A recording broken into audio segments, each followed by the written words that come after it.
Hi, welcome to my Scrappin' Space. I'm Joni Martin. I'm an independent Stampin' Up! Demonstrator located in Southwest Wisconsin. And I love when you can join me in my Scrappin' Space and we can play with some paper. Let's get my face out of the way and talk about creating. So I have what's called an In Color Club, and each month members of my In Color Club get a variety of packets in the color of the month and 2 card projects. The pieces to make 2 cards, and this is one of the cards. Can you guess which month it is in the Scrappin' Space? Well, it's Peach Pie month.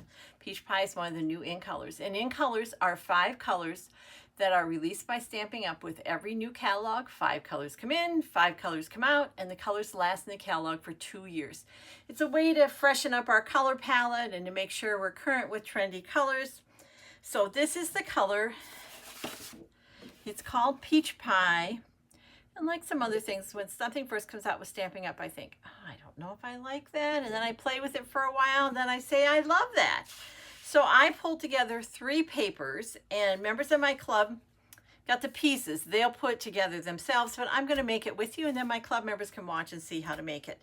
There's also a pack of specialty paper in the catalog, and it has a sheet of glimmer paper in each of the new In Colors, and this is the Peach Pie Glimmer. There's a beautiful paper pack in the new catalog, and I'm going to call it the wrong name, I think. I believe it's called Unbounded Love, or that's the dies that go with it. Let's just verify that. It's one of the last ones you see in here, and I didn't grab my tabbed catalog. It's over here. Isn't that gorgeous? And the paper pack is called Unbounded Beauty, and it features all 5 of the new In Colors. So this is what we started with, plus some white paper. So, and we're going to make this really pretty, if I say so myself, card. So our base is a standard card mat out of Peach Pie. You can go to Scrappin' with Joni and you will see all of the measurements. The project will be there. If you're watching on Facebook, that's the easiest way. If you're watching me on YouTube, I've linked the blog post in the comments below. So we're going to start with a standard card base, and we're going to fold it in half, and then we're going to just grab a bone folder and give it a nice firm fold. Okay. So on this card front, notice the great texture here. I'm going to use Exposed Brick, which is one of our 3D folders. You can use any embossing folder. Use your favorite. Use one that gives a good overall background texture. And just grabbing a standard 4x5¼ white piece. And I'm going to, look at that. I have a bit of a smudge on here. We don't care because we're going to use the other side. Paper has 2 sides. I'm putting it in my folder, and I'm going to use the black line that Stampin' Up! Has kindly given me to line it up. I'm going to make sure that my Stampin' Up! Logo is on top and my fold is first. When I get folders, I add a little, I add the name of the folder and the sandwich, meaning which plates am I going to use. I'm using the Stampin' Up! Cut and Emboss machine, and so for this machine, I want to use plates 1 and 4. You always use plates 1. And then you add to it depending on what you're doing. So I'm going to use plate 1. I'm going to lay this down so the fold goes through first. And then you always, regardless of your machine, you always have something on top that protects your embossing folder and it protects your machine. If you're cutting, it's the same thing. You want something on top. And for this machine, plate 4 is done with our thicker embossing folders. It's called a specialty plate. And then now that I have that in place, I'm just going to roll it through. And if your machine is not moving as smoothly as this, stop and check the plates. Stop and make sure there's nothing, because you don't want to hurt your machine or what's in it. This is such an investment for your crafting space, though I'm not sure I could create without it. It was certainly worth the investment. So we'll get the plates out of the way. We're not using the machine anymore. And this simple act has turned a standard white piece of paper into something with a little texture. Isn't that pretty? And so easy to do. Okay, I'm going to build my card front before I attach it to here. We'll put this here so we know what we're building. Then as I said, I grabbed a piece of paper from Unbounded Beauty. I did this one because I'm focusing on peach pie, but you could do the same card design with any print in there or any of your prints. We're going to attach this to the mat, which is peach pie. Personally, I like a really narrow mat. If you like a wider mat, you can do that. So with a narrow mat, I go up 1/8 of an inch from the size of whatever I'm matting. So for example, this one is 4.5 by 2.5.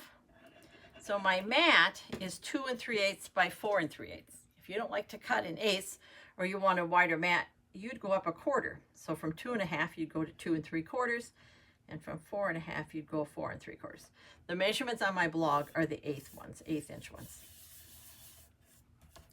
Now I started to attach this and felt like it just needed something else. And then I remembered that great glimmer paper.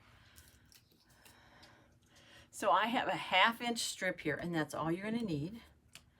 I'm going to attach it 1/4 inch in, and I'm using my glass mat. The grid on it, you could use your grid paper.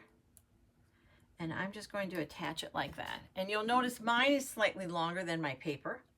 And I do that because my hands have what we call good days and not so good days. And by having a little extra, I almost have like a handle there that helps me get it in place. I am using the multi-purpose glue because I'm attaching it to a surface that has a lot of texture. And that glue is going to grab that better than a tape runner will.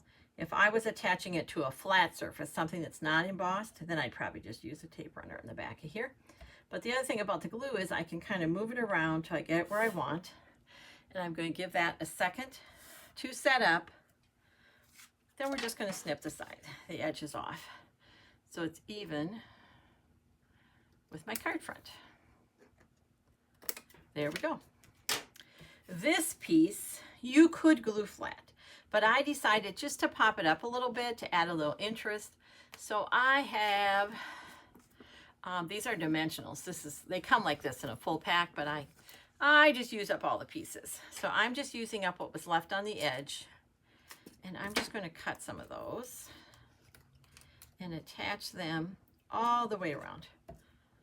Just like that. And we'll just keep going around. And I'll probably throw one in the middle too. So you can put on however many you want. You don't need a lot. And we'll just take this little corner piece too and pop it in the middle. Now they come off the sheet already sticky on one side, and then we're going to peel off the backs. I have a little container off camera that I'm throwing the backs in, because if you don't kind of contain, oh look at that, it didn't even work. If you don't contain them, they really have a lot of static electricity, and they're going to stick to your clothes and your shoes, and they're going to travel all over. This is just an easier way to contain them. Like so. And then this print does have an up and down. You want to pay attention to that. And now I'm just going to attach it so you see part of the shimmer and part of it's covered up, but you can do however you want.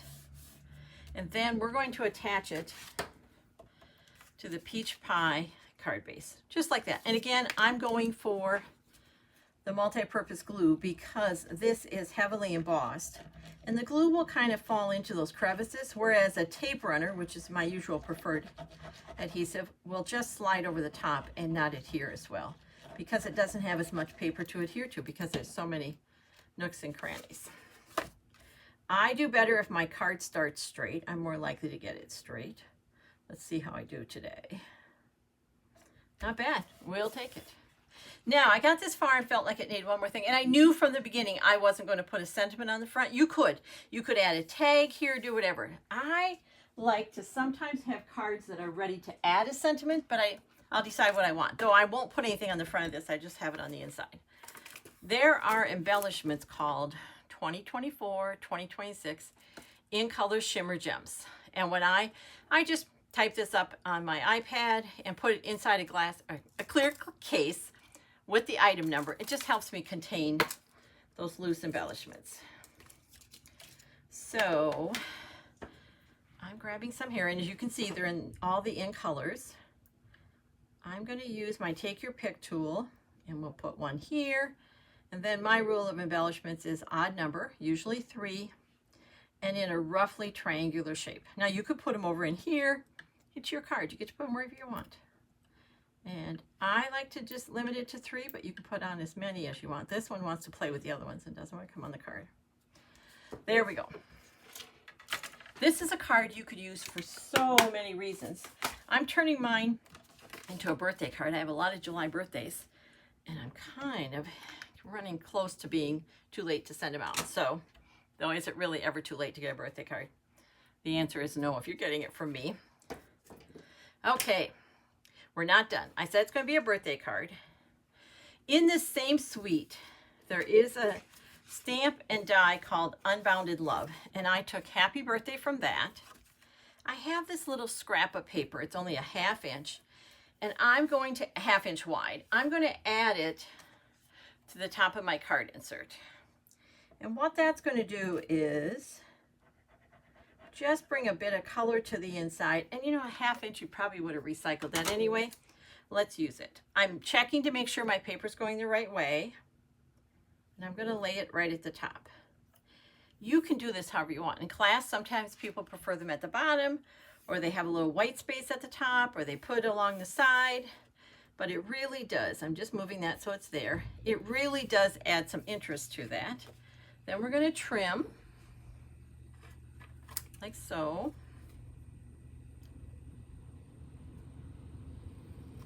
There we go. And then we'll add that to the inside of our card. Now I can use a tape runner. And I don't need a lot, this tape runner is pretty strong. And that goes right here. Just centered in there. But look what that does. Instead of just a white piece on the inside, it just brings the front of the card to the inside. Now we have a beautiful card. We're not going to send it in a naked envelope. That'd be really sad. So I have a couple options. I could emboss this envelope flap with the same embossing folder, but I really like the paper, and I think instead I'm going to cover the envelope flap with the paper. So I have a piece that's 2 1/4 by 6. Again, all the numbers are on my Scrappin' with Joni blog. And I'm going to put glue on the envelope flap, not on the paper. The paper's larger than your envelope flap, and then you're going to get glue all over when you attach the two. So I'm just going to put glue around the outside of the envelope flap. Again, there's a direction. The top of your paper is going to go the top this way. And I'm going to push it against kind of the back of that envelope and just let that set up. Folks, we're almost done. How easy was this? And just this card design, you could do with anything. You could put ribbon here. You could do a totally different card and use Christmas paper, or some baby paper, or some hearts. I mean, there's a lot of things you could do with this card. I think it would be a great card to use for just sending someone a note, let them know you're thinking about it. Be a pretty anniversary card. Like I said, I am in need of birthday cards. Be a wonderful thank you card. If you're someone who likes a sentiment on the front and the inside, there's plenty of room there to add a little label with a sentiment. And there we have it. It's one of the cards that my In Color Club members are doing for Peach Pie in July. Thanks for watching. It means more than you know. Until next time, take care and keep crafting. It's good for you.